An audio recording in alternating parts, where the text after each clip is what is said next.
Welcome to Class 2 Summary and Review. Let's get right into it. So, the primary question we use to drive this class along is what you see here. This is just one question, but it can be pronounced two different ways.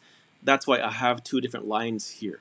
So, the question is hanosu, hanosu, or that first word can be pronounced hanu, hanusu, hanusu. So, what does this mean? Well, hano or hanu means where, hano. And this second word, su, means the. It is an article. Actually, it does not always have to mean the, but here, that is how we translate it. But keep in mind that this word su always refers to the subject of the sentence. So, hanosu blank is asking, where is the blank? Okay, where is the blank? Hanosu.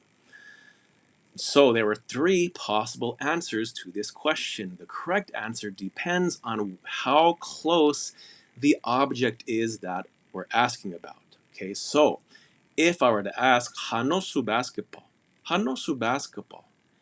where is the basketball? Again, the answer depends on which basketball I'm referring to. If I'm referring to this first one on the left side, which is the one closest to me, closest to the speaker, closest to us, then the answer you would respond with is su basketball ya ah. Su basketball ya ah. Ya ah means here. So su basketball ya ah means the basketball is here. Ya ah. As I mentioned in class, also once you learn the translation of this, then completely forget about that English way of saying it. Okay, don't think in your mind what these English words are, how to translate these Numu words rather into English. Rather, just simply know and understand what these words mean simply just by knowing. Okay, that takes practice, but that is important to do when learning a new language. Forget English altogether and just simply seek and endeavor to understand what these words mean in Numu as they are. Su basketball ya'a simply means su basketball ya'a. Okay, su basketball ya'a. Just know what that means. Next is the basketball in the middle. Hano su basketball. Where is the basketball? The answer, su basketball ma'a. Su basketball ma'a. So the only difference is this final word, ma'a. Ma'a means there, short distance away. Short distance away. Su basketball ma'a. And finally, the last basketball. If I'm asking about that one, your answer would be su basketball or o. Su basketball or o. Again, one small difference is that final word, o. Su basketball or o. Long distance away, there. The basketball is there, long distance away. Now, I use this question as a means to learn vocabulary words of 6 different animals, which you see here. But let's narrow it down to just 3 for now. That first one in the middle is iza, which means coyote. But again, from now on, forget coyote, forget that English word.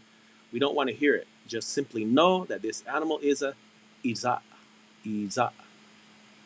Now, if I were to ask, hanosu iza, what's the answer? Is the iza'a ya'a? Is the iza'a o'o?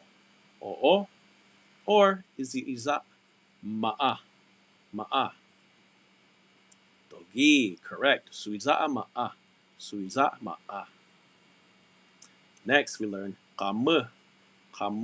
Listen to the pronunciation carefully. Kamu. Don't confuse this with the word kamu. Kamu means chin. Kamu. This animal is not a kamu. It is a kamu. Again, if I were to ask hanosu kamu, what's the answer? Surama ya'a. Bija. Good. Next, way at the end is isha. That is the iza'a babi'i. the Iza'a's older brother, in English known as wolf, a wolf. But for our class, again, we only want to know what it means in Numu Isha, Isha. That is what it is.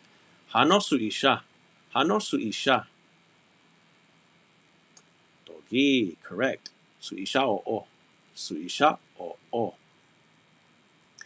And the last three animals that we learned were what you see here. First, kiru, kiru, a groundhog, kiru. Next was dorogwa, dorogwa, rattlesnake. In class, I mentioned the difference between that single G and the double G. The single G is what's called a fricative.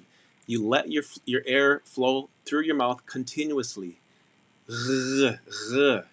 So, when you're making the G sound in English, you bring the back of your tongue up toward the roof of your mouth, but instead of completely touching the tongue to the roof of your mouth, leave a little bit of a gap and allow the air to flow continuously.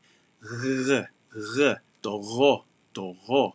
the double G is a full closure of the tongue and roof of your mouth, and then released. Gua, gua, dorogwa, dorogwa, rattlesnake. And finally, the last animal, bugu, bugu. That P oftentimes sounds like a B in certain phonetic contexts, phonetic environments, but in isolation by itself, as you see here, it is bugu, bugu. That should be actually two O's there in that first one. Bugu, bugu. So if I were to ask, Hanosurogogwa, Hanosurogogwa, what is the answer? Surogogwa ma'a, Surogogwa ma'a. And again, if I were to ask now, Hanosugiru, Hanosugiru, what's the answer? Sugiru ya'a, Sugiru ya'a. And finally, Hanosubugu, Hanosubugu, Subugu o, Subugu o. And as again mentioning in class, I intentionally do not have it written out for you guys now. The goal is to listen and understand simply by listening and being able to respond also without relying on any written text. Just listen and learn that way. So in final review, let's just briefly go over the animals one more time. First was the giru, giru. Second, isha, isha. Third, iza, iza. Fourth, kamu, kamu. Fifth, dorogwa, dorogwa. And sixth, bugu, bugu. And the question and answers again, as a final review, here is what they are all on one screen. Hanosu blank. Where is the blank? Three possible answers. Su blank ya'a, the blank is here. Su blank ma'a, the blank is there, short distance away. Or su blank o, the blank is there, long distance away. Bija. Good job to you all. Sa'a mabunidwa. See you all later. Sa'a mabunidwa.